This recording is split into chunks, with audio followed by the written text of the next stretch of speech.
நீங்க ஃபிஷ் சாப்பிட மாட்டீங்களா? ஃபிஷ்ஷோட ஸ்மெல்லு கூட உங்களுக்கு பிடிக்காதா? இல்ல உங்க வீட்ல யாருன்னா சாப்பிடாதவங்க இருக்காங்களா?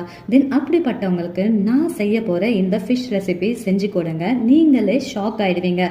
பட் ஃபிஷ் ரெசிபின்னு சொல்லிடாதீங்க. Let them find. அப்படி என்ன ரெசிபின்னு பாக்குறீங்களா?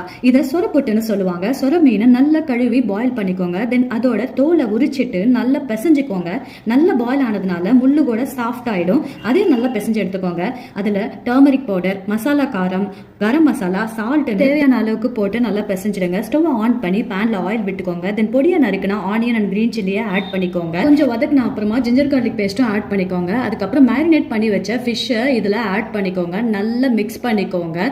மசாலா வாசனை போற அளவுக்கு நல்லா மிக்ஸ் பண்ணி எடுத்துக்கோங்க. நல்லா வறுத்துக்கோங்க. இந்த மாதிரி கன்சிஸ்டன்சில குக் ஆன அப்புறமா ஸ்டவ் ஆஃப் பண்ணிக்கோங்க. சூடான ரைஸ்ல பிசைஞ்சு சாப்பிட்டு பாருங்க. அவ்வளோ டேஸ்டியா இருக்கும். ஃபிஷ்ஷை சாப்பிடாதவங்க கூட ரொம்ப விரும்பி சாப்பிடுவாங்க.